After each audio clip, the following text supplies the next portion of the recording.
Hi there, welcome to Hey Sound Guy, the podcast where I'll be peeking behind the curtains of the wonderful world of music. Each week I'll be speaking to sound engineers, music industry professionals and musicians, and we'll get to know them a little bit better and share some fun stories from the road. My next guest is a fantastic drummer, producer, sound engineer. He's a wonderful person. I've known him for a long time. I met him at Ronnie Scott's when he was playing drums for his dad, Brian Auger. He also had a trio with Nick Sample and Julian Coryell called the Coryell Auger Sample Trio. And they have recently been on tour for the last few years with an Italian artist called Zucchero, where he did some teching.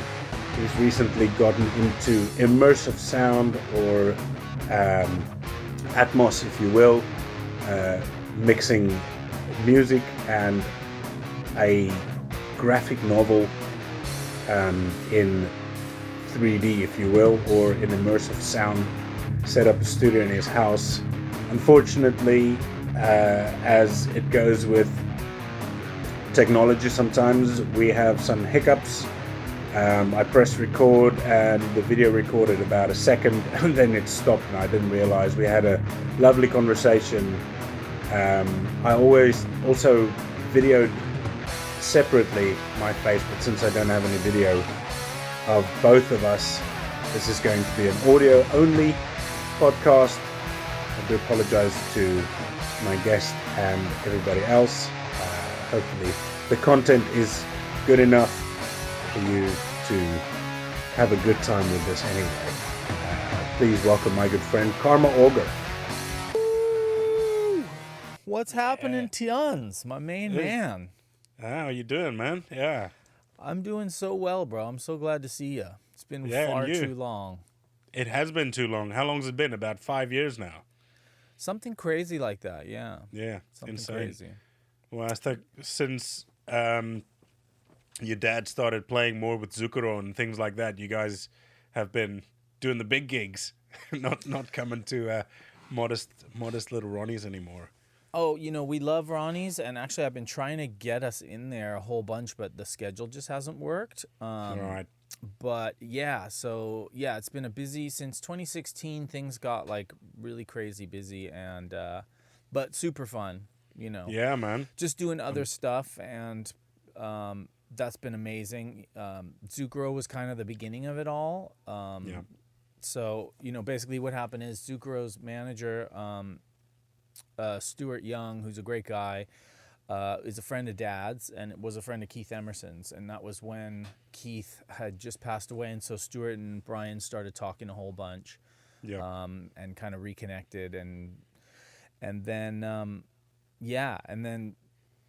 Stuart said, hey, Zucchero's looking for somebody for this upcoming tour. He's got this new record. It's the best thing he's done. It's more bluesy and really rootsy and stuff, and would you be right? interested? So the Hammond just slips right in there. Oh, yeah, exactly. And he was going for this thing, like the biggest band he's ever had with, he wanted Hammond, and he had, he's his other keyboard player and, multiple guitar players and 2 drummers and background singers, and like really going for it. And so Brian had to think about it. We had a tour booked, actually. We were supposed to go out and do Europe, but we ended up moving that tour to the following year. And, Dad and I had a chat about it. And, my thing was, because Brian's thing was, I got a tour already booked. I'm happy, and I want to just go do my thing. And I was like, Dad, you're coming close to 80. If there's anything that you want to do, now might be a good time to start to kind of cross those things off your list. If there's any other things that you want to do, like, not to say that we're not going to go back out and tour and do our thing, but if there's other projects and other things that you'd be interested in. And so, and the funny thing was Zucchero and Brian had known each other since the 80s, since Zucchero's first record, before he was a star or anything.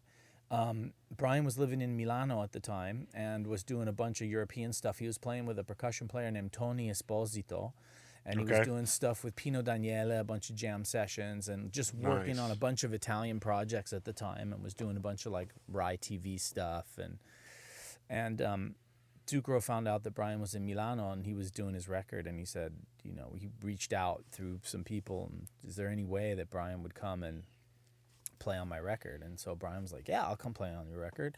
So he went and did a couple songs on like one of, I think it was Zucchero's first album. And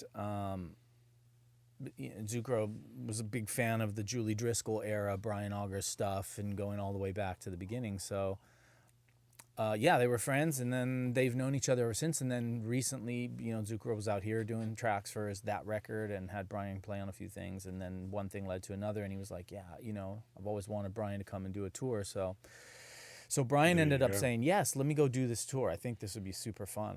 You know, we're old friends, and it'd be kind of a fun thing to hang and go do something different. And then he said, well, I'll only do it if me, Karma, would, you know, if you come and you take care of my stuff. Like, I don't want to teach somebody all my gear and all that. Like, if you come and do it. And I was like, well, let me just check my schedule. Oh, yeah, we just canceled our tour. I guess I'm available. So. I guess I'm free. I guess I'm free. Brilliant. So were you sort of in a technical capacity, or were you drumming as well? You were drumming as well for him, weren't you? For Brian, I've been playing, but for Zucchero, it was more just teching, and it's funny how you get on a gig and then because of your capacity, it starts to grow. Like, they realize, like, oh, you can do more things, so let's give you this and let's give you that. So it started out that I was looking after Brian, and but for me, looking after Brian is a holiday, because I'm used to setting up our entire back line and tearing everything down, miking everything, doing the sound check, making sure the sound, you know, doing everything. So for me, it was like I was done in what felt like 5 minutes. I was like, okay, what else, you know? Exactly. Now I'm sitting here and I'm kind of bored. But so they had two drummers, an American drummer named Queen Cora, and then the original Italian drummer, oh God, I can't believe I'm forgetting his name right now. Anyway, he's a legend, and he's like the sweetest guy in the world, an incredible drummer.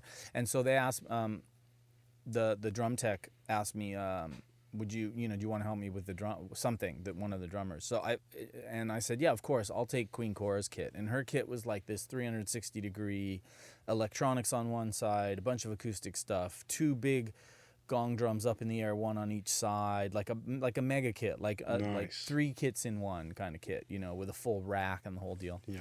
And I said, yeah, let me take this one. I'll do this one. So I ended up doing that, and then you've always liked a challenge, haven't you? Yeah, well, it keeps it fun, right? It keeps it fresh. Yeah, and of course, then I was tuning drums, and I was changing heads, and I was kind of in my world as well. And her kit needed a bit of work to get it to sound right. You know, I worked with the sound guys on the gig. 2 epic British sound guys. One guy named Colin, who's like the Pink Floyd sound guy and has done everything from here to there to everywhere. And another guy named Hugh, who is another legend who was like, I mean, it's like you try to list some names and you're like, it just doesn't even matter because there's just too many, you know what I mean? Yeah. So anyway, like legendary front of house guys going all the way back, and just the sweetest, most fun guys to hang out with. And Fantastic. So I kind of fell into crew life all of a sudden, whereas before I was really a musician who crewed. Now I was just crew. Oh, and then the other cool thing was, because everybody had to be on in-ears, getting Brian up to speed on what in-ears was a whole transitional thing. Because he originally said, I'm bringing my floor monitors and I want to just have a wedge on stage, and that's it. And because he's old school. And I said, I don't know about this, Dad. I'm worried because it's such a big stage, you're not going to hear anything, and then everything's going to be coming through that one monitor. And, you know, we're playing arenas. It's loud in there. I just and also just the space. You know, on stage, it's not going to give you an accurate representation of what you want, or it could just all get, it could get muddy. Because if you've got one floor monitor and you want to start putting vocals and guitars and drums and everything through there, you're going to end up with loads of, you know, phasing issues and things like that. So yeah. Yeah, and then maybe one isn't enough. You need 2, so you get it in stereo. Then you want to have a stereo mix, and then blah blah blah, and then it just goes on and on. So I said, I think we need to go on in-ears, and so we ended up making that transition, which I was so proud of him at his age to jump into in-ears and try something totally new.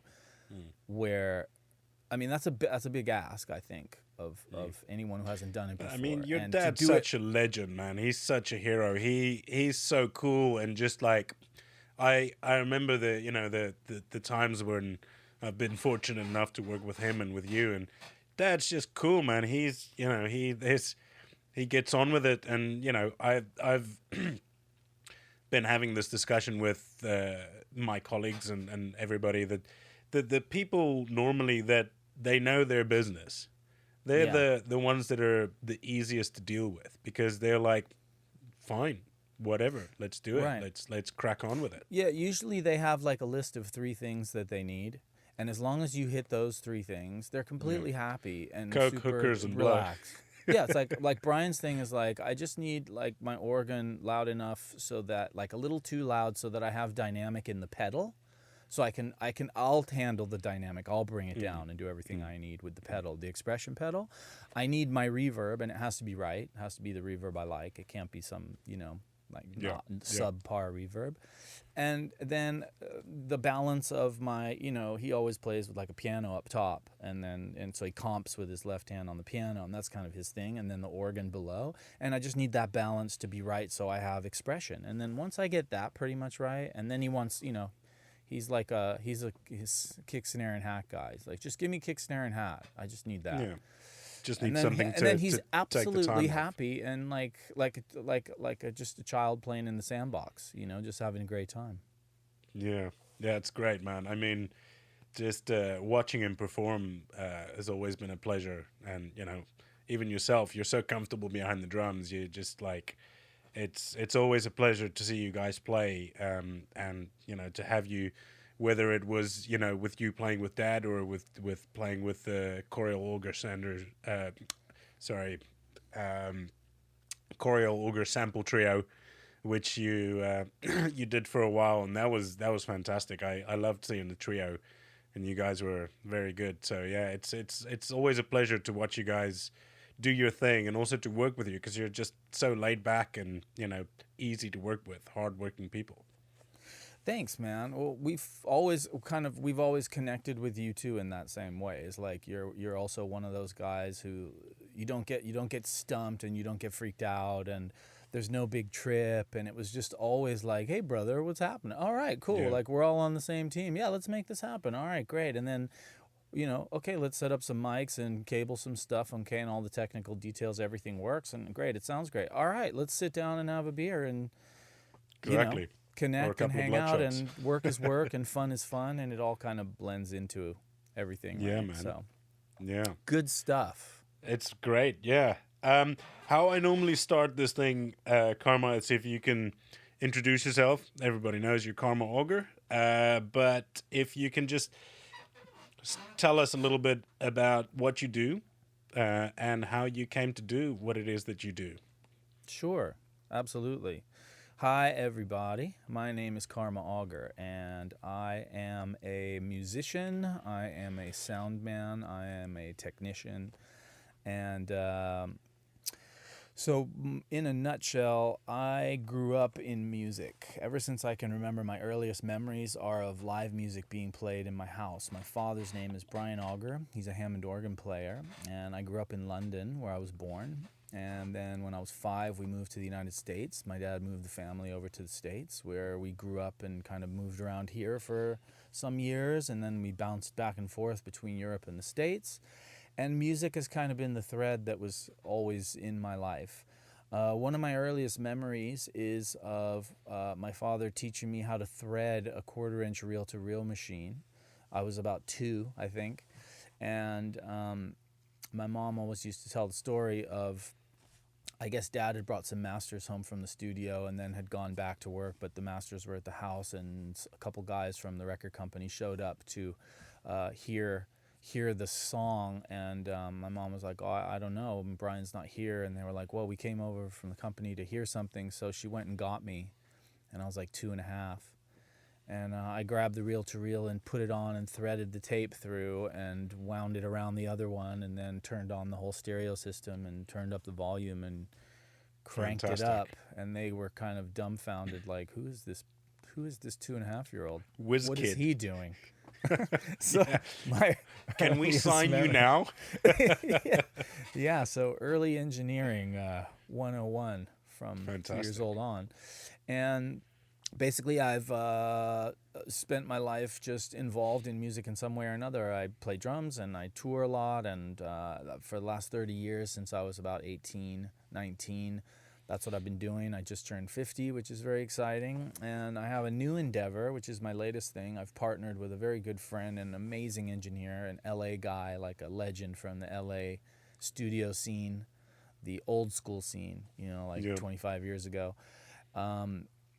His name is Eric Goebel, and we have built out the studio that I'm in right now to be beautiful. a I was Dolby gonna ask you ATMOS about that. studio or an immersion studio. So our studio is called Studio One LA, and we have a website, studio1la.com, if you want to check that out. And we're basically doing immersive mixing, and we're working in post-production, but mostly in music, but really anything to do with immersion. And we'll talk a little bit more about that and what that is and what that looks like. Yeah, that's fantastic, man. Yeah, so you've had yourself a fantastic life of music and touring. That's fantastic, man. What a life, right? It's been a great ride. It's been a really great ride. I have to say, it's never a dull moment, of course. And yeah, I mean, just really, really, there's a certain amount of skill that's involved, and there's a certain amount of like you've got to, but there's so much of it is just like who you are as a person. If you're a person that can handle the stress of all those things of touring and of pressure and all that, and then if you're fun to be around and you're somebody that brings a positive energy, and then there's also a certain amount of luck, I think, involved.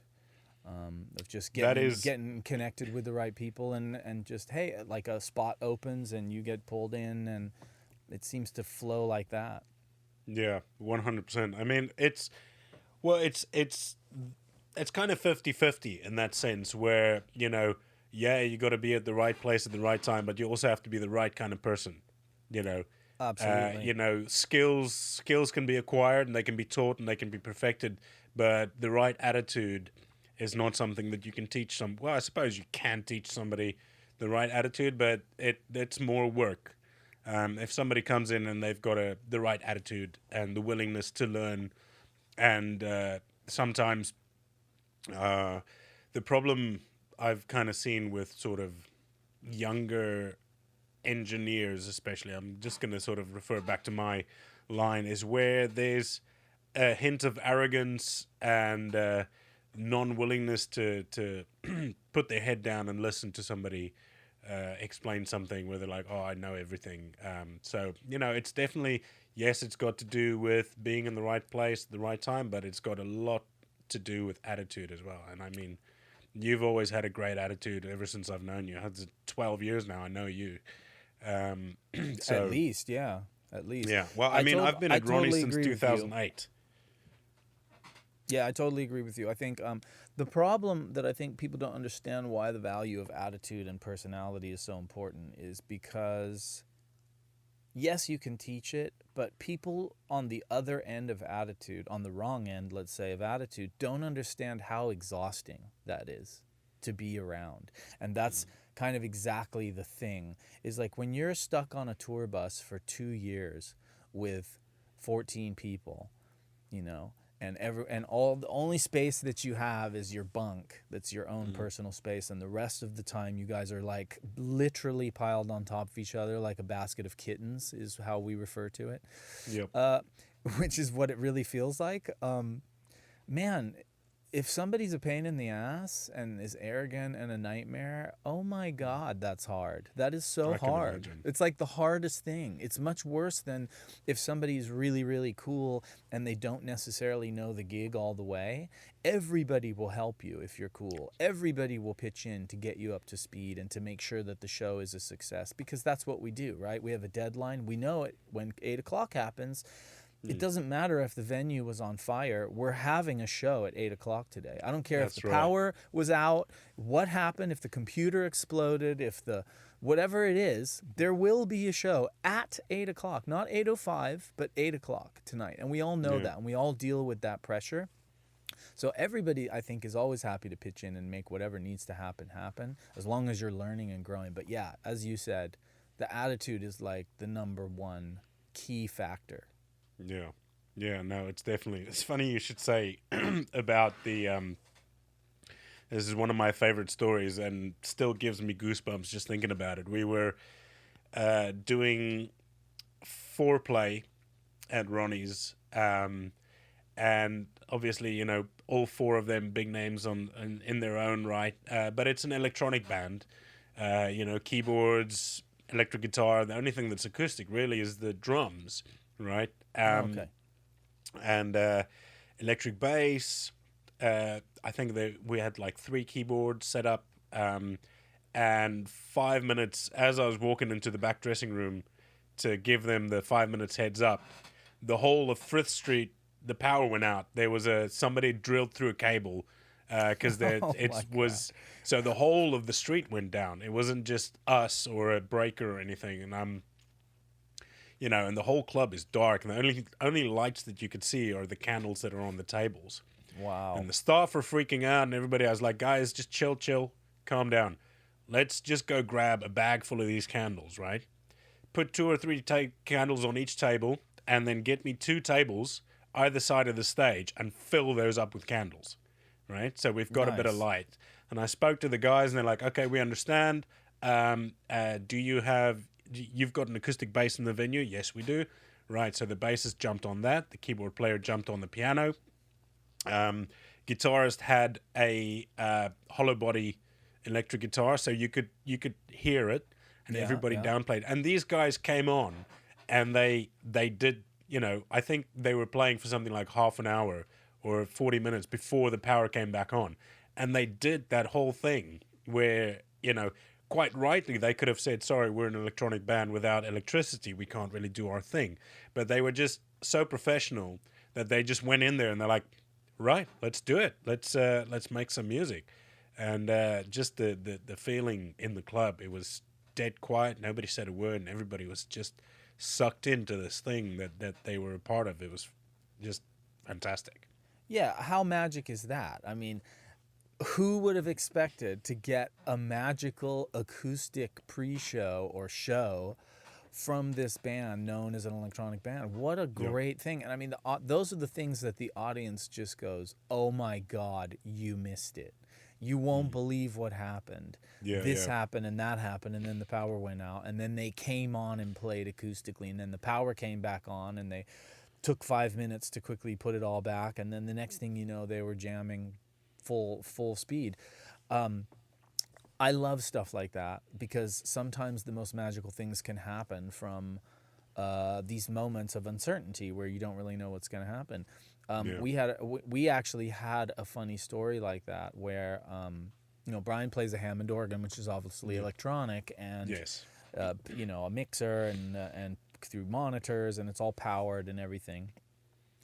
So it was one of our, I can't remember what year it was, but we did a lot of shows in Camden Town at the Jazz Cafe, starting kind of around 95, 96, all through through that period and into the 2000s. And one of the tours that we did, we flew in the UK was the first gig of the tour. And we were waiting for our truck and trailer to arrive with all the equipment. And it got caught up at the border. There was like a storm, so a ferry didn't go, and then the next one did, and it was like one of these whole situations. And then when our driver arrived, he ended up in terrible rush hour traffic from Dover coming up.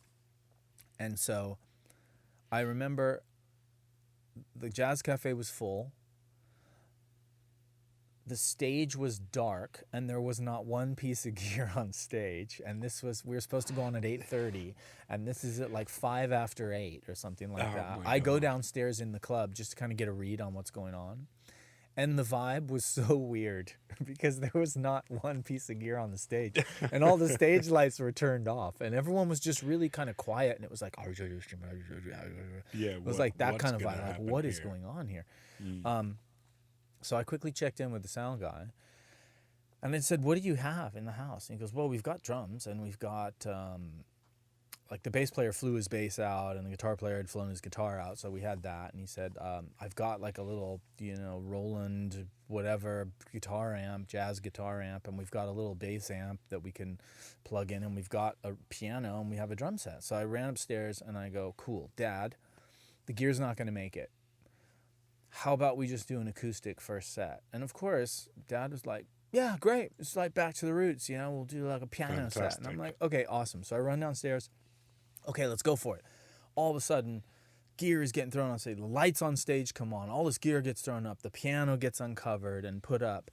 And there was a couple of really great guys, organ players in the house. Greg Barman was there, who just recently left Freestyle Records and has been a friend forever and ever. One of the first tours we did in Europe, he actually lent us his.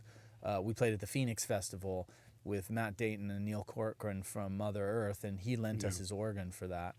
And it was super helpful. And then another guy named James Taylor from the James Taylor Quartet. I know James. Everybody knows, great guy. He's lovely. It's funny to hear them tell this story from the audience perspective too. Yeah. But so we threw the gear on stage. And we went on, and then Dad explained, hey, look, so the gear didn't show up, so we're just going to play because we just want to play. So here we go. And we just launched into his whole first set, all acoustic, and the people were just freaking out because it was so cool and different and not at all what you expected. No, the coolest thing was that we went off at the break, and we went upstairs and peeked out the window, and the truck had just pulled up. Now, remember, the Jazz Cafe is sold out, and it's full. You can't walk in there. Yeah. And so the truck pulls up, and we said, okay, let's just bring the organ in and get the organ on stage.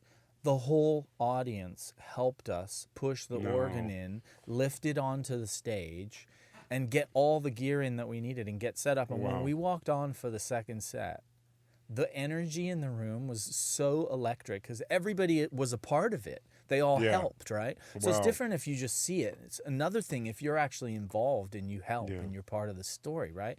And then Dad came on and he was like, right, now you're going to get it, because now I got my organ. That's right. And people, it's one of the most legendary shows I've ever personally been involved in.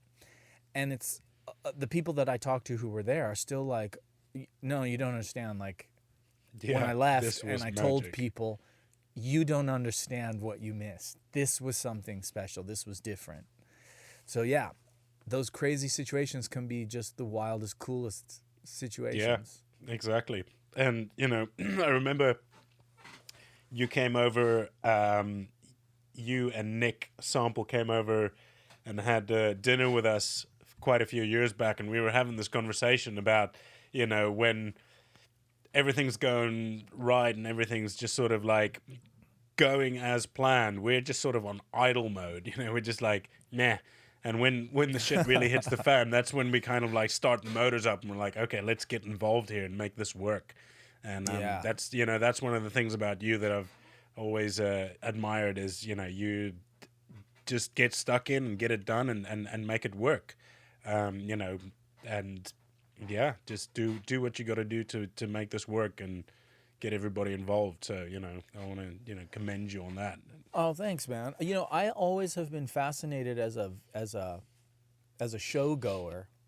I would always notice when somebody came on stage to do something, like when somebody delivered a guitar to somebody, or when somebody came off, or when something broke, and it never bothered me. I always thought, oh, this is a cool part of the show. Yeah. And so I feel like when we peel the curtain back for the audience, they get to see what the engine looks like. It's like lifting up the bonnet and having to look under there and say, oh, wow, that's the engine. That's what it looks like. That's what makes this whole thing run. It's a little bit of that, pulling the curtain back. And if you don't freak out, it can be really fun and entertaining as well. Yeah, I think, for the audience. So it always was for me. So, just going off my own view of it. So I always felt like this is just another part of the show, and let's face it, it can be funny when things break, and it can be quite hilarious. Yeah. You're just like, what you gonna do?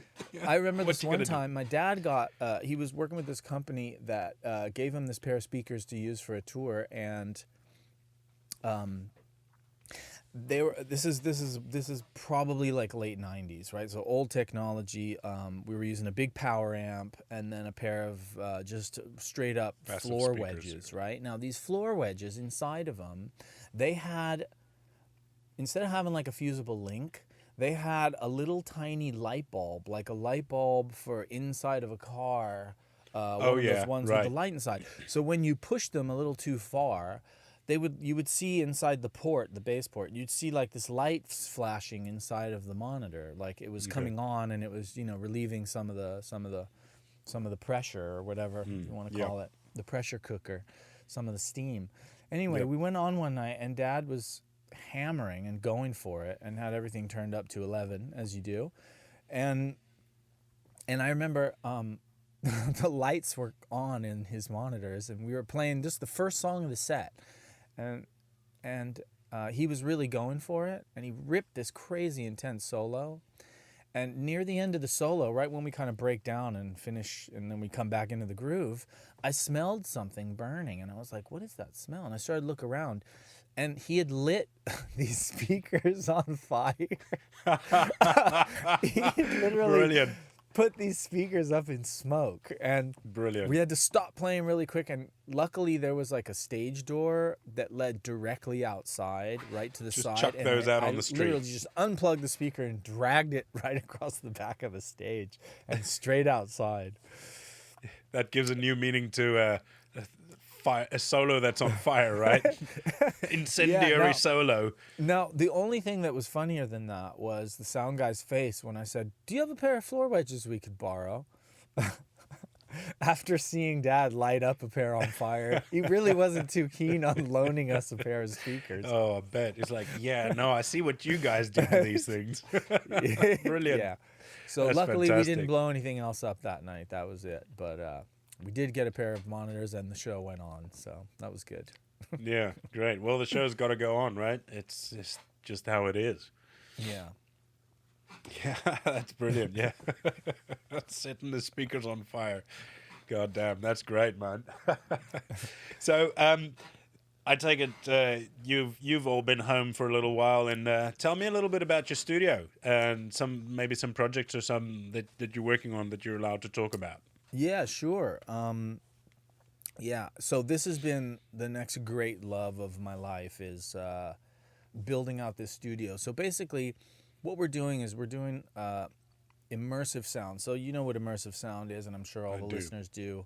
5.1, 7.1, etc.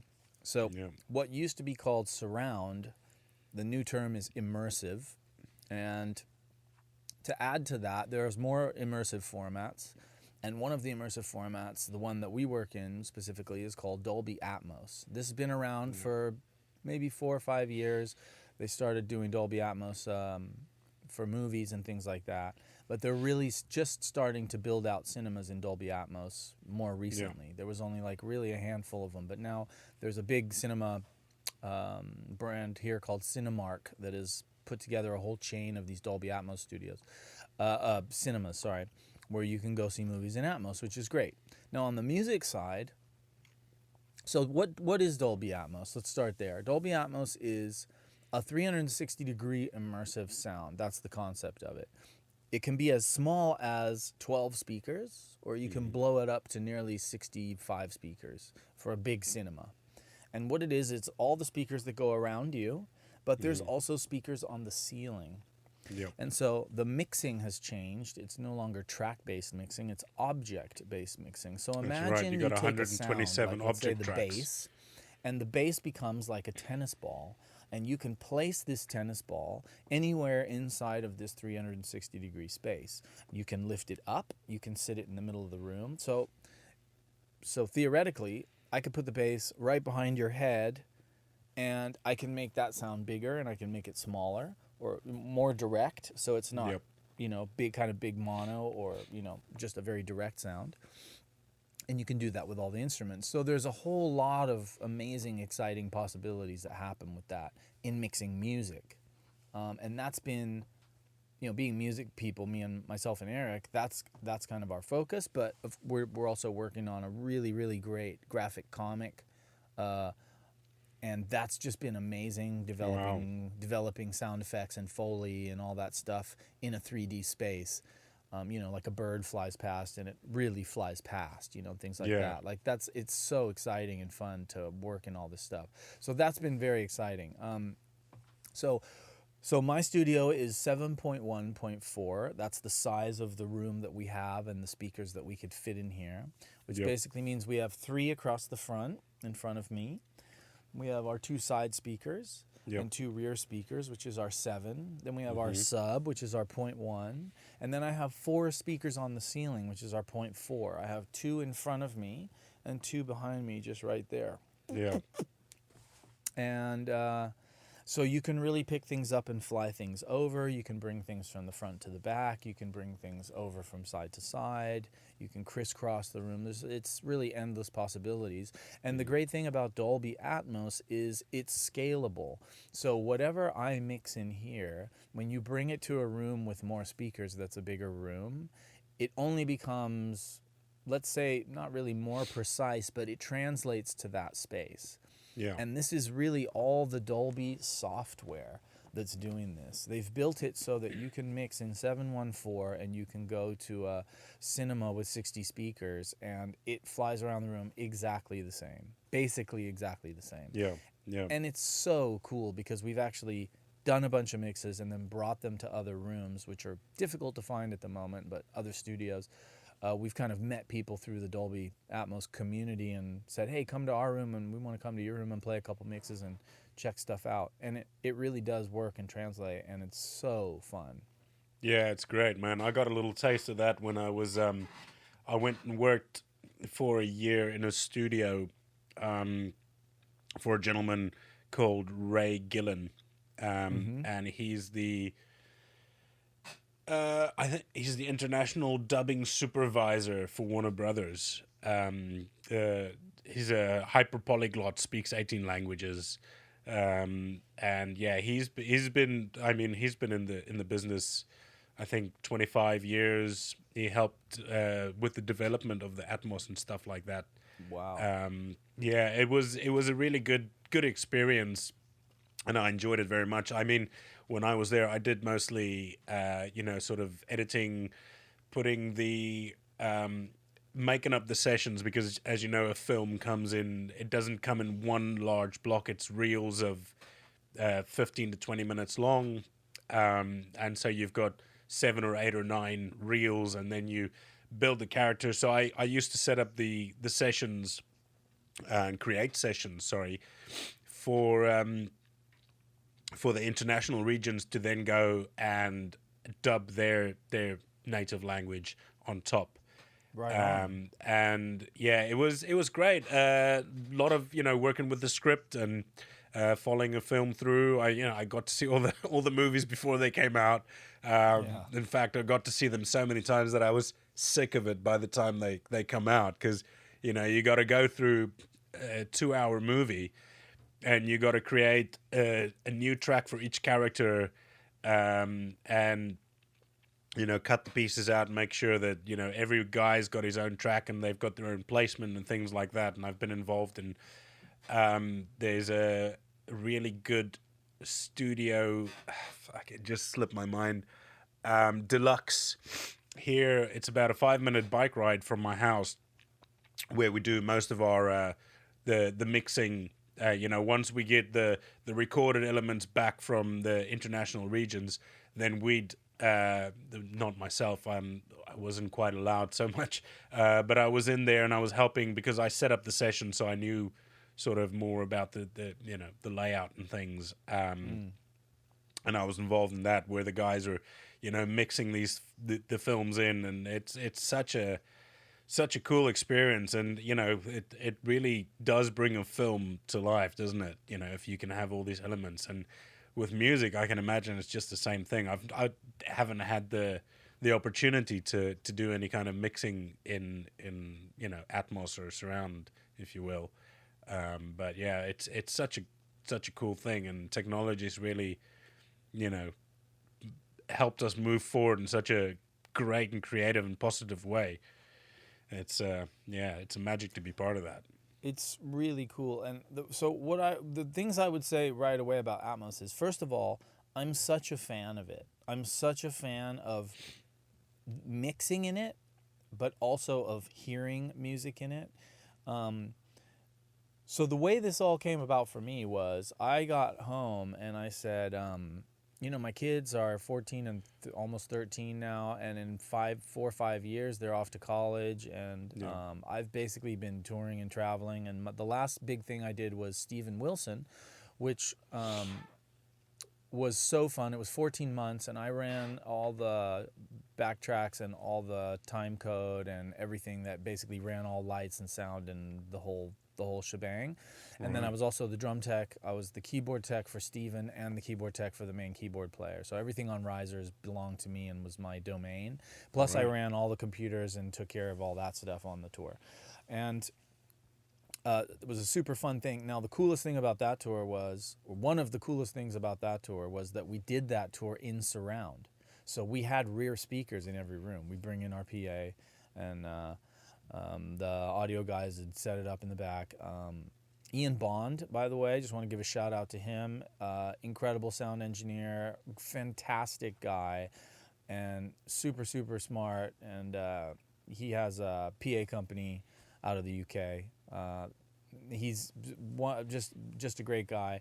And his tech, Dave, was fantastic as well. We all got on like a house on fire, and that was really Dave fun. Shepard by any chance, is it? Great people, great, and like just monsters at what they do. Just so smart. Yeah. So the sound was incredible. We toured with a DMB setup, and they would put in the rears, and they'd put everything on a network, so it was wireless, which was just fantastic. Like, all that super cool technology.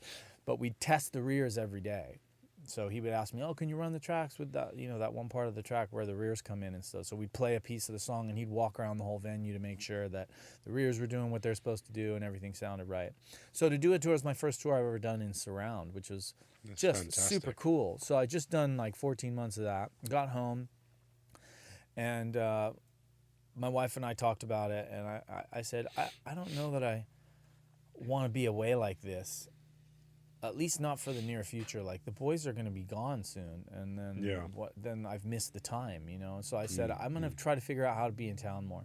So I was talking to my buddy Eric, and he said, man, have you heard about this thing Dolby Atmos? And I said, no, what is it? And so I started to explore it, and we started to look into it together. And so we reached out to a friend of mine who is a guy who sells gear to all the big studios and to Sony and to all the big lots here in LA. And his name is Don Polis, and he works for a company called RSPE Audio out of LA. He's my guy that anything I need to buy, any hard drives, any gear, anything, I just call Don, and he's like, oh yeah, I can get that for you, and I'll get you a great price, and I'll organize it, and do you want it shipped out, or do you want to come in and pick it up? And he's just my guy in town. So I called Don because he's one of these guys who does all the film stuff, but he's a drummer, he's a muso, he loves sound, and he'll always gives me the straight deal on something. Like I say, have you heard this piece of gear? And he'll say, I've heard it, this is my opinion on it, this is also what people are saying about it. Yep. Here's the pros, here's the cons. Like, just a straight up and down, couldn't be more realistic worldview on anything, on any piece of gear. And if he hasn't heard it, he'll tell me, I haven't heard it, this is what the people that have used it say about it, but I can't give you my personal opinion because I haven't heard it, right? So, and then the other thing is, like, if you ever wanted to try something, like, what about those new PMC speakers? Oh, do you want me to get you a pair? You can keep them for a week, or, do you want to get a pair in or something? Like, he'll get you stuff to try and to use, and super, super helpful. Nice. He's one of those guys on the next level of that world. So I called Don and I said, hey, I'm really interested in Dolby Atmos, and we're thinking about maybe turning my room into an Atmos room. What do you know about it? And he said, oh man, that's so great that you're getting into that. And we chatted a bit, and he said, you know what? My friends over at PMC, killer speakers, by the way, British, of course, and he said, my guys over at PMC, they've actually just put a room together, and they haven't actually even had anybody in yet, but they're over at Lemon Tree in Pasadena, and they've built a room they want to just have a showcase room for their speakers and stuff, and it's an Atmos room. Let me call them and see if I can set up a listening session. So we were like, oh my God, are you kidding? Fantastic. We're going to get into an ATMOS room? So we go over there, and Maurice, who's the head of North America, and his wingman, this guy named Ron Entwistle, who's the PMC kind of stereo guy, but is now obviously way deep into ATMOS as well. But his nickname is Spider. We all call him Spider. So Maurice and Spider, they invite us in. We go in and we sit down. And this is when we discovered, this was like October or August, September, October of last year, of 2019. This is when this all started for me. And they said, yeah, so basically for the last 2 years, Universal has been using back catalog and basically going through their back catalog and creating a ATMOS back catalog from all of their back catalog stuff, just hand picking stuff. And so they had a big old list of stuff that they had worked on to play us. So one of the very first things we heard was Rocket Man in ATMOS. Nice. By Elton John. Now, what's even more hilarious is we had just gone and seen the movie in ATMOS a week before or less. Serendipity. And I came away a little disappointed from the movie. I didn't think they nailed it. I didn't feel like I was waiting for something magic to happen with the ATMOS and the chorus to all of, there's this one song where there's like a gospel chorus that comes in, and I was waiting for them to all of a sudden fly over my head and be immersed in it. And I never really got there. And I felt like, what's going on with this ATMOS thing? So then they played us the Rocket Man mix, which is just amazing in ATMOS. And they played us some other mixes that were just mind-blowing. And I had that moment when I went, oh my God, I don't ever want to hear stereo again. Like, if it can sound like this where you're just in it, this is the greatest thing I've ever heard. This is not like 5.1 or 7.1. This is something else. This is true immersion. Yeah, you can almost feel it, right? I had that mind-blowing experience, right? So we left there super fired up. We thanked Don, we took him to lunch, and then we said, okay, let's get back to the studio. Okay, we definitely want to do this, right? So we started getting into it, and we started getting gear and what we did was, for our studio build, we just went one step at a time and figured out what we needed with Don, and then we just started to acquire things, and we decided we're not going to get a ton of crazy plugins. We're not going to go crazy and buy an S6 and do all this stuff. We're just going to go one step at a time, and whenever we feel like, oh, we need that tool, we'll just get that tool. Right. So we've approached kind of the whole thing like that because it's so new, we didn't really know what we needed. But now our workflow is really good. And so speaking of projects, so a friend of mine who I've played with and who, funny enough, you mentioned the Coryell Auger Sample Trio. So one of my greatest memories of Ronnie's was Coryell Auger Sample Trio. We played at Ronnie's, I think 3 or 4 times. I can't remember. But one of the times we opened for the Yellow Jackets for 3 nights. I remember that. And that was so legendary because first of all, we're such huge fans of those guys for all the music they've made, but we're also friends with all those guys from years of just being around in the same industry, that world of music. And so the bass player Jimmy Haslip has become a good friend. He recently moved to Venice, where I am. He lives like a stone's throw away, and we started to work together on a couple projects. He needed me to mix some stuff for him, and I started mixing, and then he needed me to track some stuff for him on this record, which is like a world music project. So we tracked some stuff, and then we made just some rough mixes for them and sent them off, and they really liked the rough mixes. And then so they asked me if I would mix this record. And so Eric and I decided, let's mix this record in ATMOS and then fold it down to stereo so we can start to build our catalog. And we'll just do it because we just want to do it. So we mixed this record in ATMOS, and it's just spectacular. It turned out so great. It was like our first whole project that we did. Yeah. We kind of did a few bits and pieces and some test things, but that was like our first kind of bigger whole album project, and it came out unbelievable. And what we learned through that experience is what works and what doesn't work, and we built our toolbox and we built our tools, and it was just like such a eye-opening experience and so fun to come in every day and be like, oh my God, this is what I'm doing today. Yeah, right. Like, this is That's my what- job. Yeah, that's the best part of it. Job satisfaction is the key, right? Oh my God, it's crazy, right? So that was always one of the things I loved about you, is anytime we showed up at Ronnie's, it was all hugs and happiness and joy. And I mean, we're very lucky to get to do what we do. Yes. And it doesn't, that point is never lost on me. Yeah, and man. you neither. It is so important to like what you do for a job, or at least not hate it. Because Yeah. you're gonna spend the majority of your time doing it, and especially as somebody who's involved in music or entertainment, the amount of hours that we spend is a lot, and the amount of time that we spend away from home, it's got to be worth it. It's got to be, you're gonna have to want to do it, For sure. in order to make any kind of long-term career out of it. Because if it makes you miserable, then just don't do it. Go do something else, because there's no point to it. Yeah, agreed.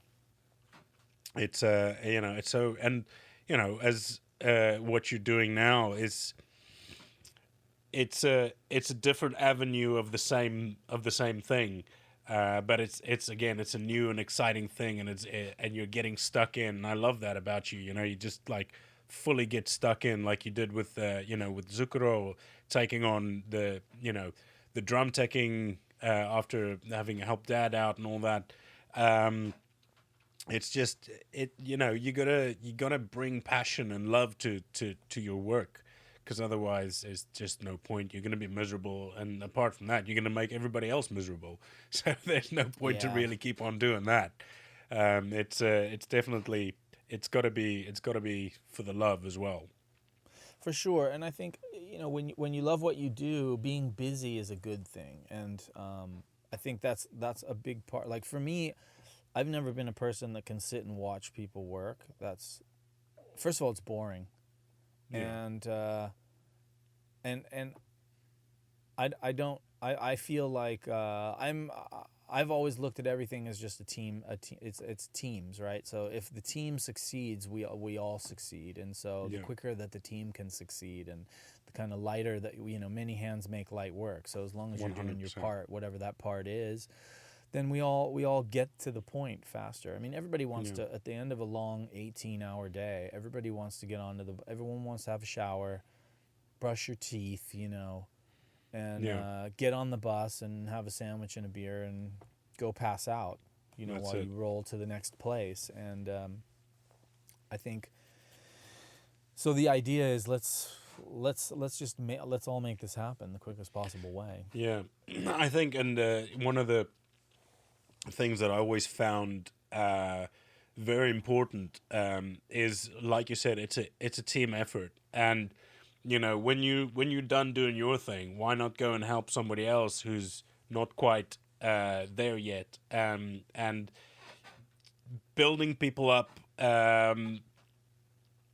sharing of information and these sorts of things. I think those things are really key. If you know how to do something, but you're on another part of this machine, you've done your thing, go over and help the guys who are maybe not there yet, or something like that. And this way you're building the whole team up. Like you said, it is a team thing, and it is if that one person, you are sitting down, and that person doesn't quite get there, then the show's not going to happen. Then everybody's lost out, or everybody gets stressed out because we're behind. So it's it's so important to make sure that we give that out as or how would I say, that we radiate the fart, that it's not the fart, the part that it's a team effort, and if the team wins, we all win, and if the team loses, we all lose. So it's absolutely agreed. And I think also just good things come out of that. Good camaraderie comes out of that. A good happy crew comes out of that. So in your immediate life, things are cool and are good because everybody is pulling, right? Like, how quickly does it get sour when there's that one person who's like, oh God, that's so and so. They're always behind. They're always last, and you know, they're not doing their thing. They're sitting around when they should be working. Like, that's a recipe for disaster. But then also good other things that you can't even foresee happen. Like, for example, when I first started Zucchero, I was just doing my dad. By the end of the first week of the big rehearsals, I was already I'd taken over on the drum kit. And then what we would do is, I wouldn't even touch my dad's gear when we got to a stage. I would first set up the drum riser, get the whole drum kit set up. We would do it as a team, me and the other drum tech. He would hand all the gear up to me. I'd build the rack, then I'd put all the drums, and I'd set up all the cymbals. Then we'd mic everything, then we'd cable everything, and we would do everything. And as soon as I had kind of gotten going and I had everything I needed, he would start working on the second drum kit. Then I would go back, I would set up Dad's gear. And then once I had Dad's gear set up, I had to set up my world over on the side. And at that time, Zucchero's guitar tech was on my side and the playback was all on my side. So I kind of fit between those two. So I let them get their worlds sorted because they're really important and need to move on and off stage all night. Right in there. Right? And so they needed to be where they had line of sight, where they had everything organized. And I gave them the 100% space and time to get set up. And they knew I need to fit in there. And so they'd leave me, you know, I didn't need a lot of space. I'm very easy. So I was like, yeah, just make sure, you know, I just have a little bit of space and I'm where I need to be. And so they would leave me my little spot and I'd come over. And it's also seamless when you just give everyone the room and the space. Then the other thing that I was doing was, I was also running sound with a little matrix mixer for Dad. So I was actually doing his mix. So I had my ears in, he has ears, and then I would mix his show for him. Right. Which is one of the key components of this whole thing, as I kind of insisted at the beginning, okay, I'm not going to give it over to the monitor guy because there's going to be times when Dad just needs more of this on this song and less of this on this song, and room to room, space to space, you know, when we're playing Arena Verona and we're outside, you know, you don't have slapback, you don't have a ton of, you're not in a room, you know, in a venue where there's, it's boomier and weirder and you need to change the mix or EQ things differently. So for me, it was really easy to do all that on the fly and make sure Dad heard everything he needed at all times. And, you know, there were some songs where he was starting the song and needed the click intro blazing loud, so he's super on it, right? So I was doing the mix as well. And then as we went along, the main guitar tech, his name is Tonto, not Zucchero's guitar tech, but the main guitar tech for the other guitar players. And his name was Tonto, and he looked after Polo Jones, the bass player, who was the musical director, and Kat Dyson, who has been with him forever, two American musicians, black American musicians from California who'd been with him forever, for like, you know, 10, 15 years or something. Yeah. And Tonto was also supposed to look after this horn section that was up on this big old thing that was set up. It was just so much gear and so much stuff on that stage. And so Tonto had to put stuff away at the end of the night, and everyone's going fast, and his world was really big with all his tools and everything, and he started to get, I could see that he was getting flustered and overwhelmed, and there was just too much to do. And he, like, you know, 3 or 4 nights into, we started at Arena Verona for a couple weeks, and then we started the actual tour where we're moving every day. And once we started moving, we had 6 trucks of gear, 3 nightliners, and so not a small tour, you know, not a mega tour, but not a small tour, for sure not. And I started to realize that Tonto was like getting really frustrated and just having a bad time, right? And so I said, hey, why don't you show me, I'm getting done with my gear, and before I jump in the truck, because I'm crazy, I like to get in the truck and actually watch my gear go in and get packed. And also, like, we'd get it, once we got it packed down, we would take pictures of each row and then print out those pictures and put them in the back of the truck, so that, you know, when you're calling all the gear, you know what comes first, what comes second, and then mark all the cases and send them all one by one into the truck, and it just makes it easier. So it does, yeah. So I said, let me handle the horn section. Show me how it works. Show me where all the cables go. Show me where everything gets set up and what boxes everything goes in, and let me start doing that too, so you can just focus on guitars and make sure nothing gets broken, nothing gets packed too fast, because guitars is a big deal, as we all know. Yeah, they're very, 100%. very touchy. They need to come out really early so they can acclimatize and so they stay in tune, and there's a lot to that world. So I have a lot of respect for that. So I ended up helping Tonto out for the tour with that as well, with the breakdown and the setup of that. So I'd get all my stuff done and then go jump on that. And we would do it together. Some days he was faster than me and he'd get it done. I'd go over there and he already had half of it set up. And other time, a lot of times I was doing it. And on the pack, same thing. Whoever just got to it first did it. Well, Tonto turns out to be the stage manager on Steven Wilson. And and I was hanging with one of his very good friends, Phil, who was running all the playback for the gig. And we were talking computers and hard drives, and we were changing things out and doing all kinds of stuff. So he figures out that I can run computers and I can handle all that stuff. And then I got tapped to go do the Steven Wilson tour. Fantastic. So now I never saw that coming, and it never was a plan or anything. It was just me saying, I'm in this team. What does this team need? Let me do what this team needs. And on the Steven Wilson tour, it was just Tonto and I, so it was intense because he's handling all the other stuff and I'm handling all the stuff on risers and the computer. Mm-hmm.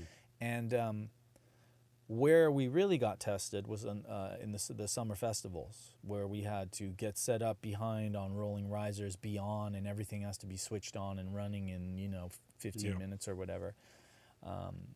So you never know how it's going to go, but I think, back to our positive attitude, being a team worker. Being a team player, man, 100%, and not shying away from anything, just saying, listen, and I'm sure that, the fact that you were attentive enough to realize that this guy was having a hard time, let me help him out. And I'm sure that you made the rest of his tour a blast. Instead of being stressed about it. And then, like you said, after 2 or 3 days already, it was getting to the point where you can see this guy was having a hard time. Now imagine doing that for 2 years or whatever, right? This guy would have been miserable. He wouldn't have been very happy about it. And you lightened his load enough to,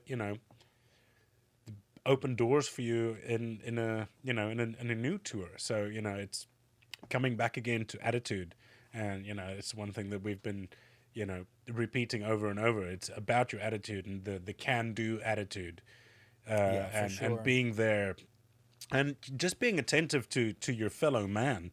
Like you said, we're all on the same team, and we got to get on with this team. We got to, obviously, when it comes to other things, you might have differences of opinion and these and those, but when you're working together, you're all focused on the singular purpose, and it's like, let's do this and let's work together in a way to make it better for everybody. And I mean, I think that, it'll resonate through to the rest of the crew, and then in turn to the musicians. And then every time you turn up to a venue, everybody's smiling and everybody's happy and like, let's just get it on with.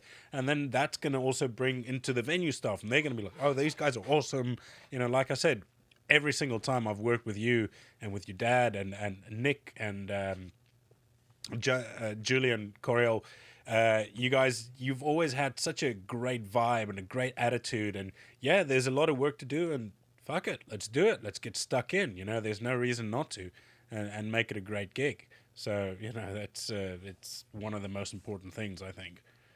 Yeah, I agree, and I'm curious because I'm wondering if you've experienced this too, where I've been in situations or seen situations where there's like the audio team, and then there's the backline team, and then there's like the sound guy team, and it's fun to have like a playful, not even necessarily, I think rivalry is the wrong word, but a playful kind of like, we all joke with each other, right? Like on a good in a good team, everyone's kind of silly and jokes about and has a good time with each other and gives each other shit, because as you're supposed to do, by the way.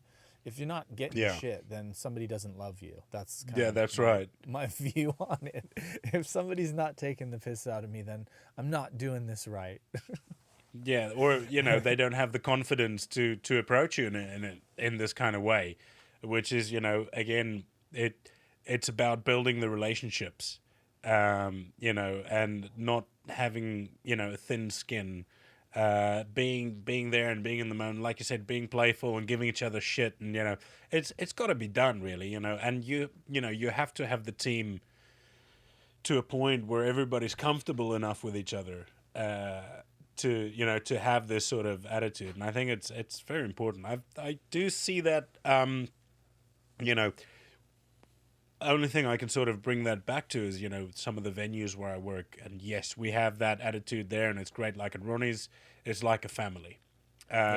Some of the bigger sort of events that I work on, yes, we have that in sort of, we know the people because there are only so many people in the UK that does this job, and so many people that work for these companies. So after a while, you get to know the guys, even though they're not in the audio team. There's lighting guys, and there's riggers, and there's these and those.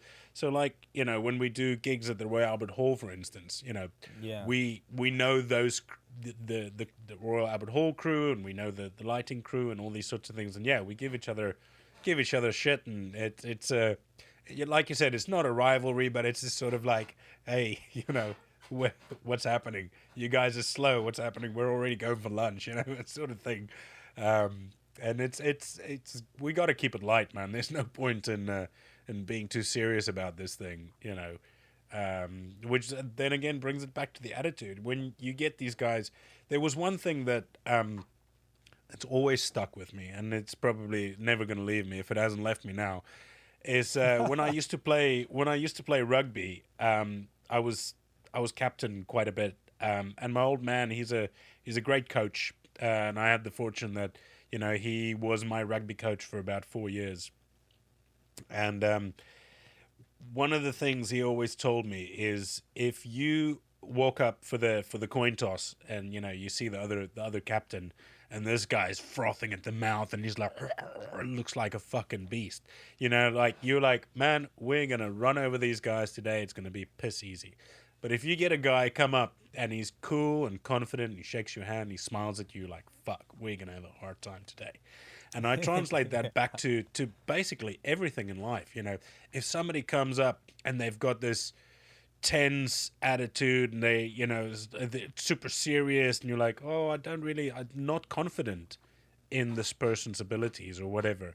They can have whatever CV, and they can have all the boxes ticked and whatever, and they've got the right tool belt, and they got the fucking pelly with all the gear, but you're never going to have the confidence in this guy. But if somebody walks up and they're relaxed, and they show you that they know what they're doing, you're going to be like, right, this is somebody that knows their craft. And like I said at the beginning, it's the same thing with musicians, and every walk of life, really. But I mean, just bring this back to what I know. If we get musicians in and they're just super calm, confident, and nothing's going to faze them, you're in for a great show. And then you get guys who come up and they're like, oh, it looks like they just had a couple of lines in the back. They're frothing at the mouth. It's like, okay, well, this is probably going to be a hard day. And I need this, and I need that, and I need this, and where's this, and where's that? Why isn't that here? And where's this? And when they start giving you shit about not having crisps in the green room, you're like, mate, that's not my department. How about you get on stage and play your fucking instrument, right? Yeah, I know. It's so funny. It reminds me, like, some humans are so tribal, and it even goes back to instinct, I think, so much of it. I'm a dog person. I'm a cat person, too, but I have we always have dogs here in Venice. We've always had dogs since I was little.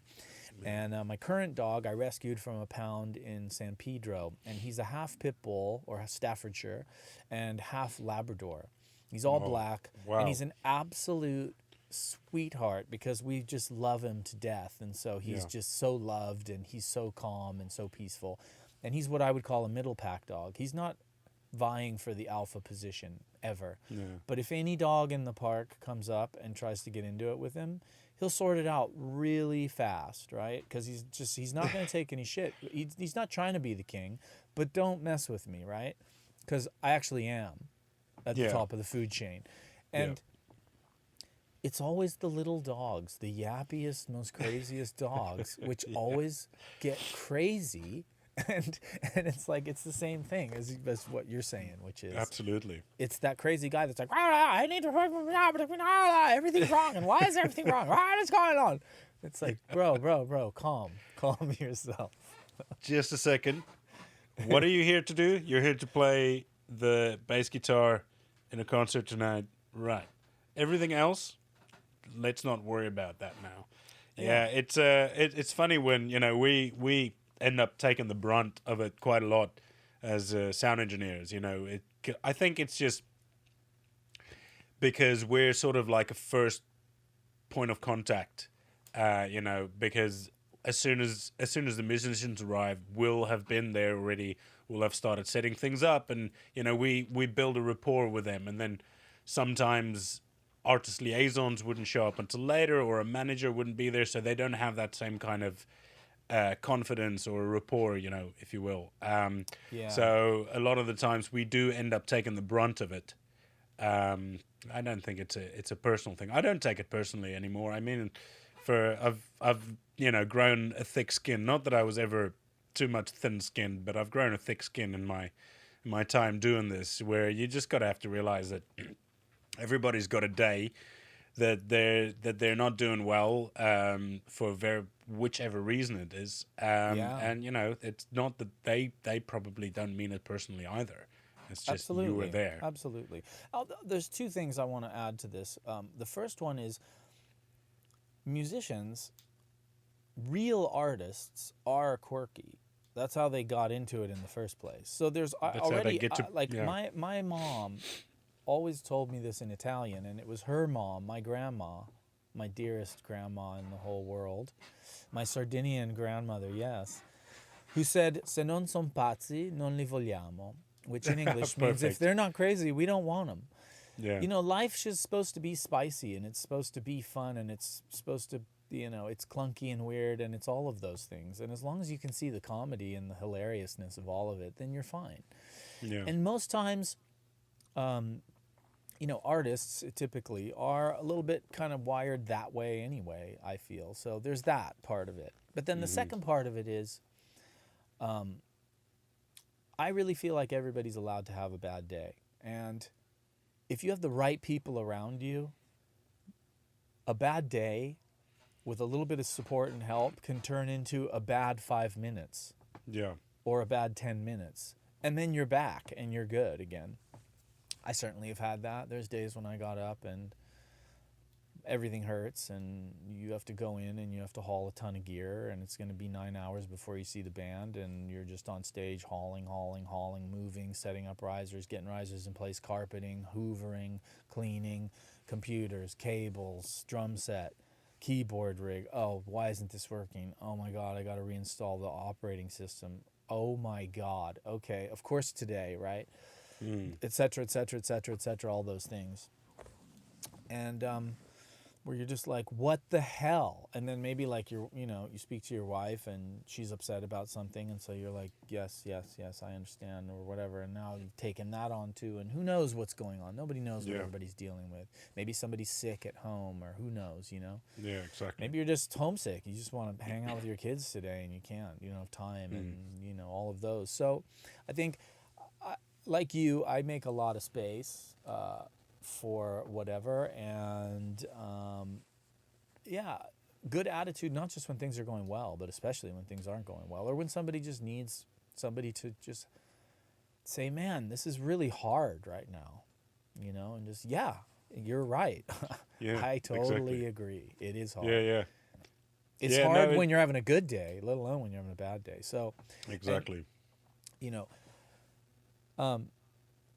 I love Ronnie's so much. I love the small venue so much, because for me, that's where the music was born.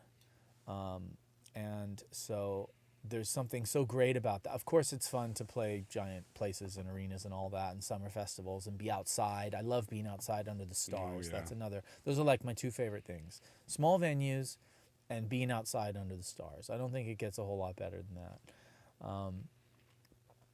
But in all of those scenarios, the same thing rings true, which is there's a difference between somebody who's, you can tell it's just who they are as their character, or they're just having a bad moment. And oftentimes all they need is a pat on the shoulder or a nice word, and you can get them back on the team pretty fast. Yeah. I was actually just about to say that, to make that point. It's like, everybody's allowed a bad day, but if somebody's consistently having a bad day, maybe they're just an asshole.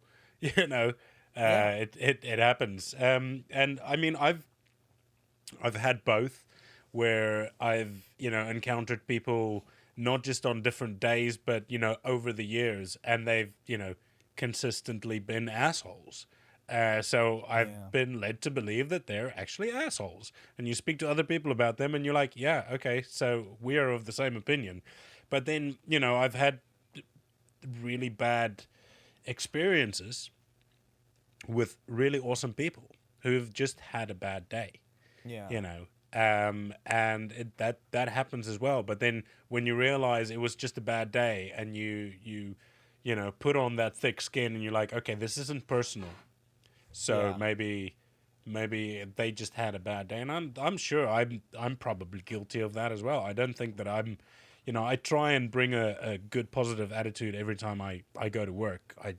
But it's not guaranteed because everybody's got their own shit going on. Well, we're humans. Up until the moment they walk in the door. Yeah. It's kind of how that goes. Yeah, but right. So have you? Well, obviously not now. I don't think you've got any tours planned coming up.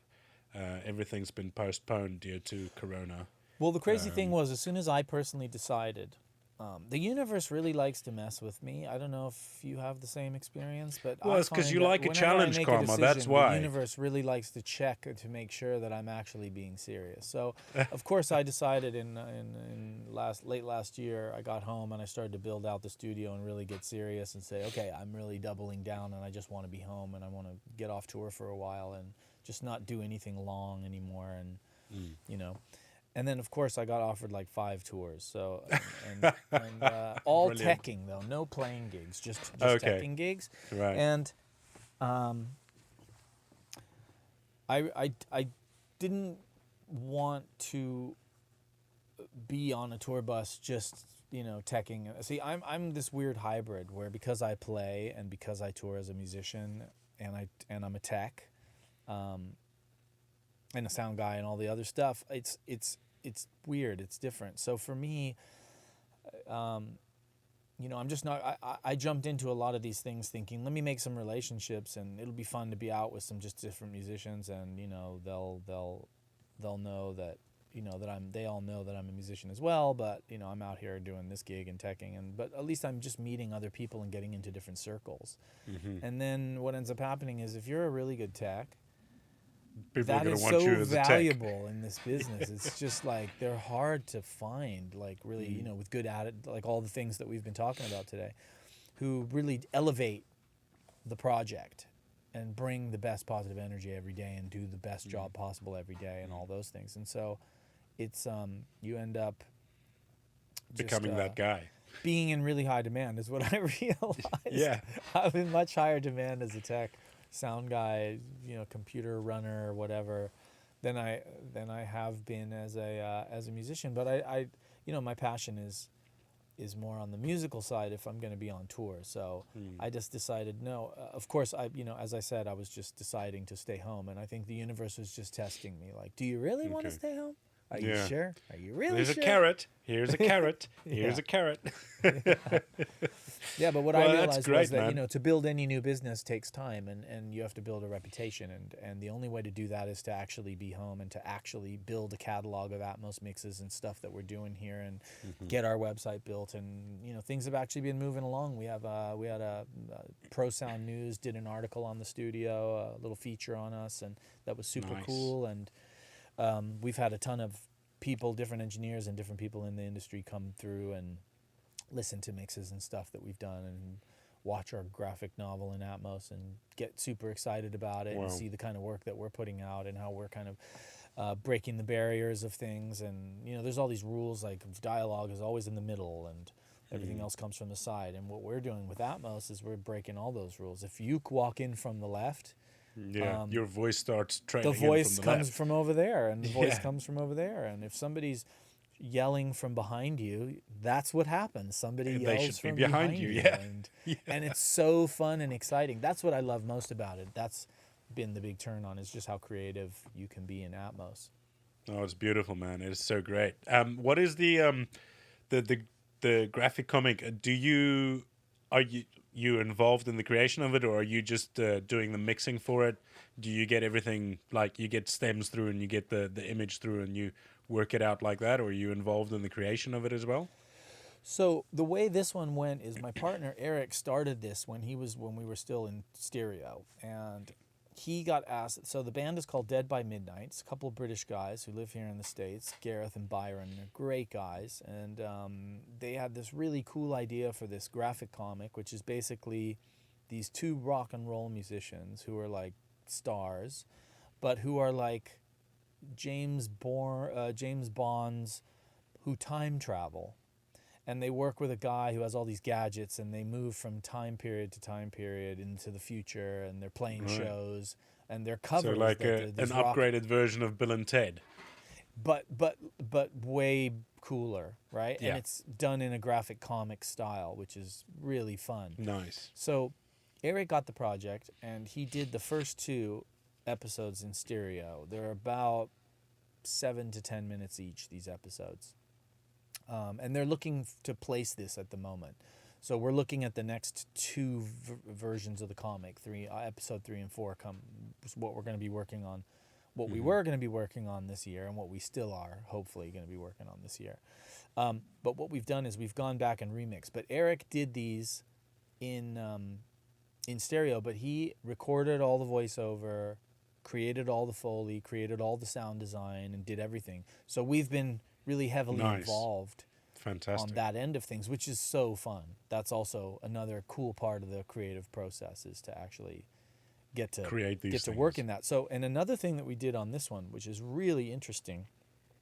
So just more recently, obviously just before the pandemic, like about 2.5 months ago, we met a great guy who mixes films in ATMOS and works at a little post-production place in Burbank. Oh God, what was the place called? It was called something Monkey. Anyway, they don't the big majors, they have their own studios and they do everything in house. Yes, yeah. But more of the independent stuff is done in places like this. So we got to go over and meet him. His name is Dimitri, great guy, really good engineer, and he put us into one of their ATMOS rooms. It was like a cinema stage ATMOS room. We put up a couple of our mixes and got to listen to him in there, which was fun. But he showed us how they're mixing. And right now, Dolby Atmos is available with 128 objects or tracks. Yeah, 100. Yeah. They're about to blow that up to 256. So what they're struggling with in film is to have enough tracks. That's one of the biggest issues. So you can't mix songs like basically they're bringing in stereo stems of songs. All your songs are stereo, so you're just using the minimum amount of tracks possible, right? But what we got to do, because we had the space, is we started to mix some of the music in ATMOS for this and then pull it into a bed bus, which is there's objects and bed buses, and so we created a 7.1.4 bed bus where we put the song into. And so that's so fun to hear the song in ATMOS while all this dialogue and other stuff's happening in ATMOS too. So one thing, we're kind of experimenting with creative ideas like that and looking towards the future where maybe it's not just a bunch of stems that you're getting, but you're creating ATMOS mixes already in the music and then bringing those into the post-production part of the project. Nice. That's so interesting, man. That's I'd love to to have a look at that once it comes out. Please, you gotta let us know when these things are gonna be out. Well, the next time you're in town doing McCartney, I haven't you done gotta that. come by, and I haven't done that for a while, mate. We gotta do another burger night. A grill was night, fun. and hang out and listen to some mixes.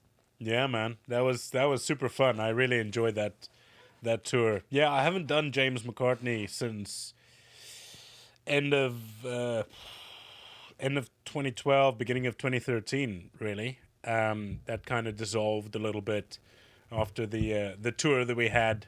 And then he recorded an album with is it Steve Albini, I think? No, it wasn't him. It was somebody else. I think he ended up spending too much money, and so yeah, that kind of dissolved a little bit. It stopped happening. But yeah, I mean, who knows? Hopefully, I've got my best friend living over in Texas. He's just started as head of sound in a venue in Midland, in Texas.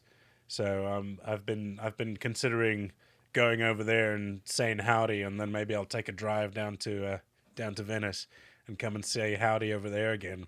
Perfect. That was a really fun day. I met I remember your dad was there, and I met Keith Emerson there that day as well. And I've stayed in touch with his wife via Facebook every now and then. You know, people post things and liking things and shit like that. It was a super fun day, man. I had a good time in Los Angeles. It was great. That was so fun to have you here, man. It was great. Yeah, we should. It was great, and the definitely gig do sounded that great. again. You mixed a killer show in a tough room. Thank you. Yeah, well, it was a little bit hard, but yeah, I mean, I think it was a success. The whole thing was a success. I think. I don't know what happened there. You know, things happen as they do. But yeah, I think one of my biggest sort of successes was when we did the show at the Barfly, and you know, James's dad, who I think some people might know as Paul McCartney. Yeah. He came down, and he after the show he came and looked for me. He's like, I was on stage, like, "Hey, you're T, right?" I'm like, "Yeah." He's like, "Great sound, mate. Good job. You really made it sound really good." I was like, "Fucking hell, that's a good compliment right there." That's very cool. Yeah, I remember you guys great. were doing the Roxy in LA, and I remember the house sound guy actually made a point to come over and just say, "Hey, man, really great sound. This is a really live and difficult room, and it can get away from people real fast, and it sounds just great down there." And I was like, "Right on. That's my boy right there." Rock and roll. Yeah, those are good times, man. Fucking hell, we had ourselves some good times in Los Angeles. Jesus, yeah. The what's that? The Saddle Ranch.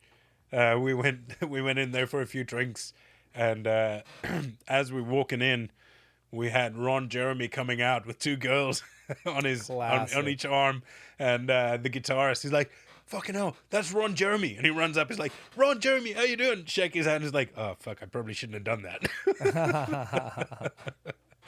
Yeah, he was a comedian. That was brilliant. Yeah, man. Yeah, good times. Yeah, very good times. Well, Karma, thank you so much for your time. I really appreciate you doing this. Oh man, so fun. I'm so glad we got a chance to hang out and catch up and just, talk gear and stuff. That's always fun. Some stuff, yeah. So I will link in the description to Studio One, and if you send me the links to your social media and things like that, I'll hook that up. And yeah, super fun, buddy. I'm so glad. Thank you so much, brother. You say hi to Dad and your mum and everybody else there, and you guys keep well, stay safe. Thank you, brother. You too. And yeah, let's looking forward to a time when we're all doing more music again, when we're all safe and healthy and everybody's good again. Yeah, well, if that's going to happen again, I don't know. But like you did is fantastic. You transitioned, and now you've got something that you can do from home, and I think that that's a good thing, and I commend you on that. I think it's great to, I think we might all have to reshuffle our lives a little bit at the other end of this, because I'm more concerned really about not so much the life as it is or as it has been to return, because life will just go back very easily. It'll just slip back in there. But I think more the fear and the paranoia of people would be that's going to be a harder thing to overcome. That's going to take a longer time for people to get comfortable again. Even when it's all over and everybody's going to, say a year on from now, people are still going to be. I keep saying that. Did you ever see Demolition Man? Stallone and Wesley Snipes, where they do the weird high five. Know, where nobody touches each other.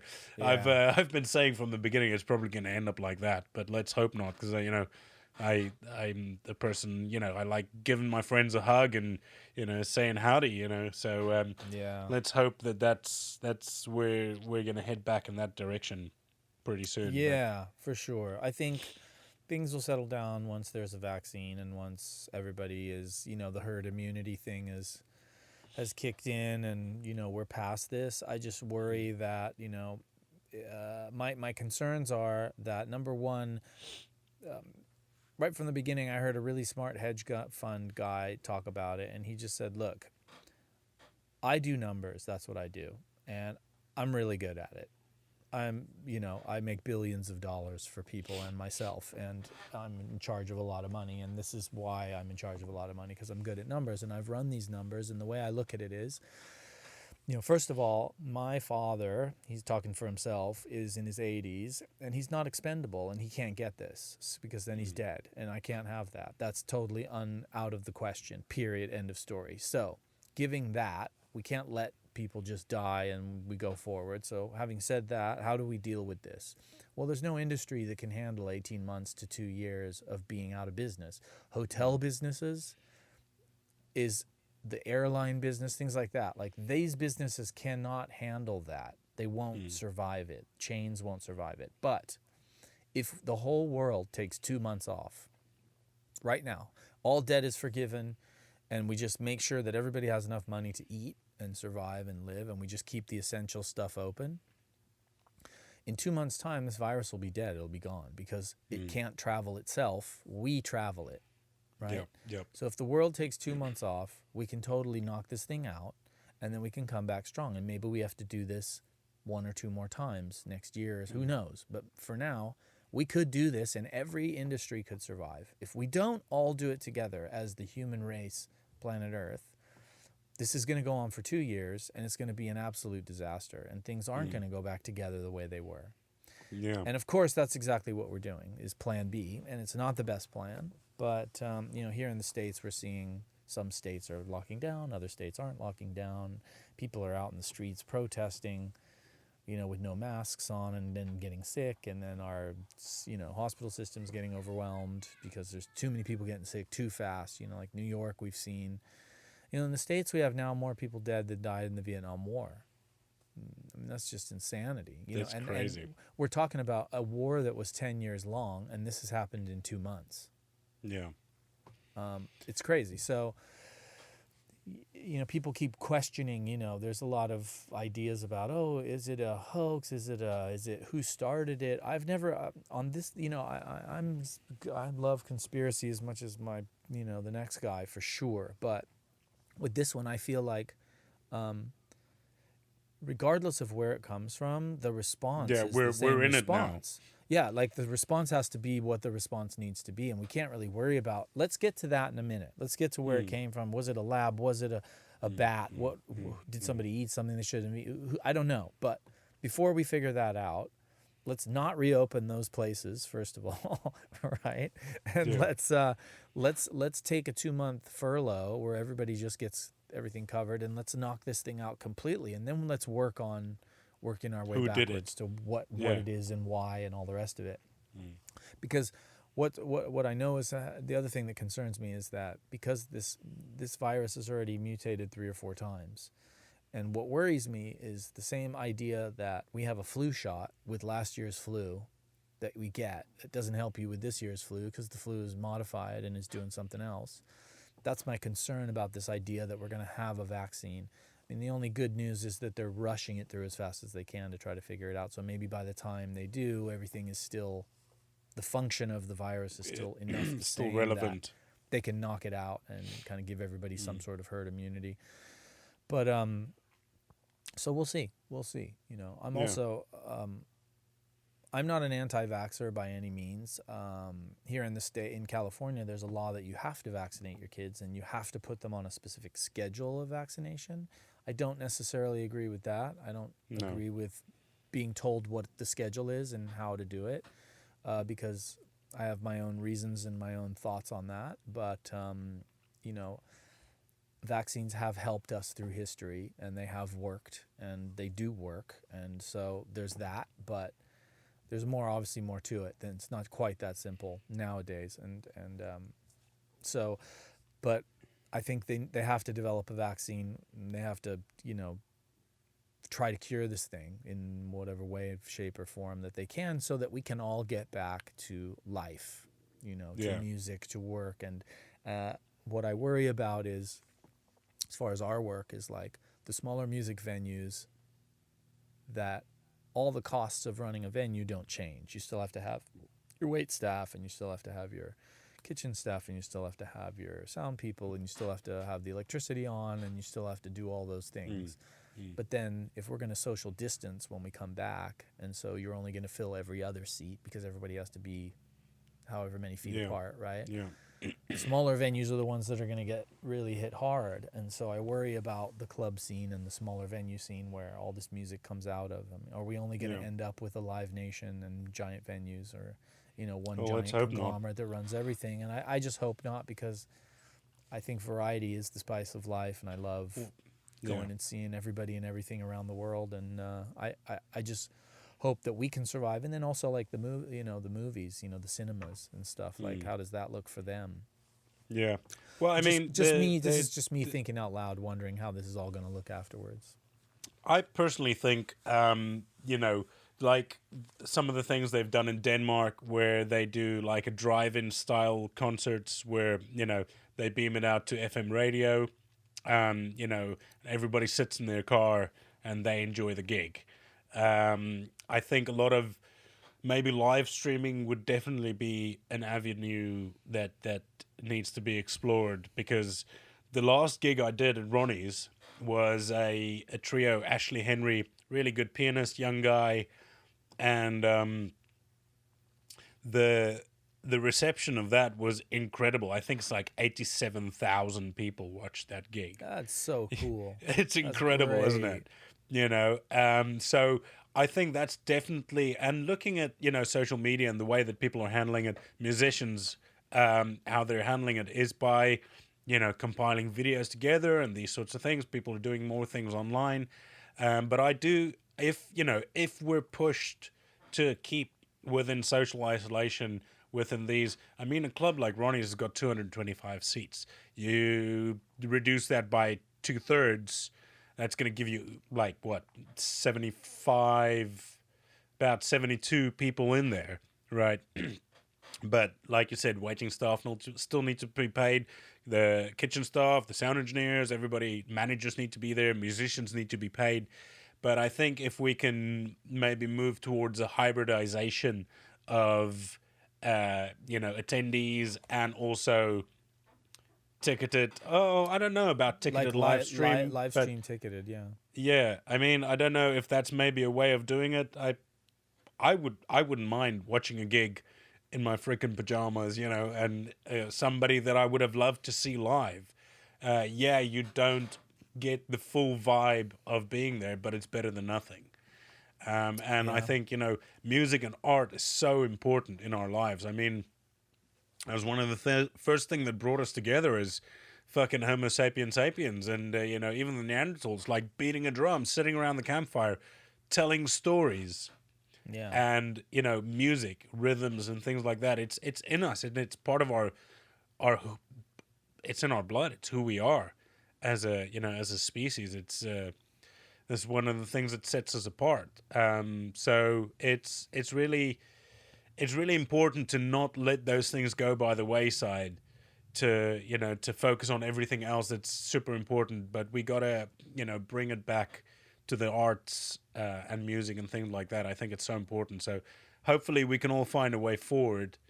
And like I said, maybe live streaming it'll become a thing, a bigger thing than what it is at the moment, and hopefully it will do. So, at least musicians and people in the music industry and also in the arts industry, whatever your discipline is, can kind of get back to a semblance of normality. Right. So, if they say, right, social distancing, like I said, a club like Ronnie's, maybe let 70 people in, and then do 150 tickets online, sort of thing. It might be a happy medium. Who knows? I'm sure we'll work it out. There's a lot of clever people out there punching the numbers, as you said. So we'll see how we go about this and supersede the situation that we're in. But as long as we're keeping positive and we're being creative and just putting that out there, that's, I think, one of the most important things. I see people every now and then posting things like, "Oh, stop posting your workouts and stop posting your last year's holiday." I'm like, why? That's absolutely, let's be positive. Let's show the things that we do. Let's celebrate our achievements. Let's celebrate our positivity and the good things that we do. Bring everybody up rather than it kind of is like a bucket of crabs. When the one sort of like just gets about to escape and then the rest fucking pulls them down. Like, no, have that crab sit on the rim and pull the others out. Let's do that. Let's be positive. Let's be creative. Let's keep communication open. Agreed. Agreed. It's something that we got to strive for, and in a world that's literally gone to shit in 2 months, let's be positive, and let's help each other out, and not be hateful and negative towards each other for maybe having a difference of opinion or things like that. Because now I think what happens a lot of the time as well or that's how I thought about it, is that people don't have enough time to sit down and think about a situation or somebody's different opinion or difference of view. They don't give enough computing power in their brain to think, oh, this is another person who's got a different point of view, and maybe my reaction to that could be tailored to show or to demonstrate that I understand that, and come at the conversation with an open sort of point of view and a position of love and a wanting to learn, because none of us are fucking perfect and we don't all know everything. None of us knows anything, really. So to put that point across that you know nothing, I know everything, is not a way that we're going to go forward on this. If we can all just sort of like chill the fuck out for 5 minutes and say, okay, right, I hear you, I don't agree with you, let's talk about this and see where we have common common beliefs, or where we agree on things, and then we can work at it from there. I think if people can just like be a little bit more positive, I think we'll get through this much easier and better, and probably come out as a better society on the other end. If Agreed. Hopefully, I would love that. Hopefully, I have high hopes for that. I think yes, agree with everything you just said, and I only want to add that I'm very lucky. I have my wife and my 2 kids and my dad. We all live in the kind of Auger compound, and so my dad hasn't had to go out since this thing started. I've been able to really make sure that he's just not exposed at all, because we just can't have that. It's just not even an option. So I feel very lucky for that. But I'm also very lucky because I'm surrounded by people every day. Whereas I have friends who are literally alone, who are going through this alone, and everybody's situation of this is different. Everyone's not interpretation, but experience of this 2-month period that we've all just gone through and are still going through is different, and everybody processes it different. Artists, people who perform and play music and in a room full of people and are used to that, maybe they get anxiety. Some, I'm sure, get anxiety from not doing that thing, right? And so performing and being on Facebook is a way to release that energy that they have to release. And so, when people are negative about that, I feel like maybe you're not taking into account someone else's perspective and what this might not be a need, just the financial need of it or the whatever. It might just be that this is what keeps them sane, and maybe they're...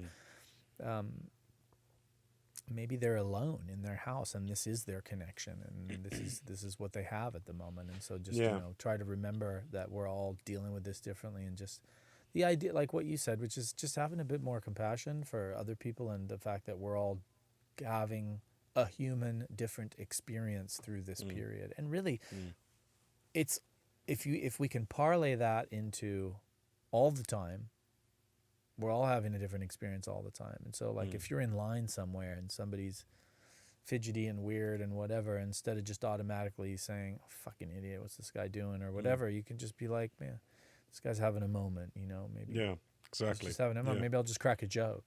Yeah, you know, or a fart. Yeah. Either will make you laugh. Yeah, exactly. Oh my God, that's a killer. Oh, sorry, that slipped out. Yeah, no, you know, bringing that back to what you said, I see a lot of, and I have to really restrain myself from saying something sometimes where, you know, we're very fortunate, and you yourself, you know, you've got a bit of an outside space, and like you said, you've got your family there. You know, we've got a backyard, and our lockdown measures aren't quite, you know, as strict as it is in other places. But I can only just imagine what, you know, a person by themselves are going through living in an apartment on the 17th floor. Can you imagine that? And then people get angry with these people going to the park and sunbathing for an hour. And you see the comments, these fucking idiots, and they're so selfish. And it's like, hey, man, just chill out. As long as that person's 2 meters away from you, what has it got to do with you? Yeah. It's not like this person's running up and spitting on you. You know, can you just dial the anger down a little bit? Yeah. And it's really, but I've got hope. I'm a romantic when it comes to, you know, the human race, and I think we have a lot of potential, and people have potential, especially for compassion. So we just need to coax that out of them just a little bit more. Absolutely. And be on the good hopefully. team. That's right, brother. Pull everybody else up. That's it. Just be the crab. be the crab on the ledge, pulling be people the crab out. on the ledge. Yeah, That's yeah. it. Don't be that fucker that pulls everybody back in. Lovely, Karma, brother. You stay safe, and hello to everybody over there. I'll let you know when I put this out. It's probably going to be tomorrow. It doesn't take me long to get through these things. And it has been an absolute pleasure. Thank you so much, man. Yeah, man. Rock and roll. Right, well, there we have it. I hope you enjoyed that as much as I have. Great catching up with Karma and just learning so much from this great human being. I hope you enjoyed it. I'll be sharing Karma's social media as will I do mine. You can catch up with us and see what we get up to during this time. I'll also share my Patreon page if you want to support this podcast. You can do that there. It's patreon.com/HeySoundGuy. You can support me there. As always, like, share, subscribe, get the word out there. Keep it sound.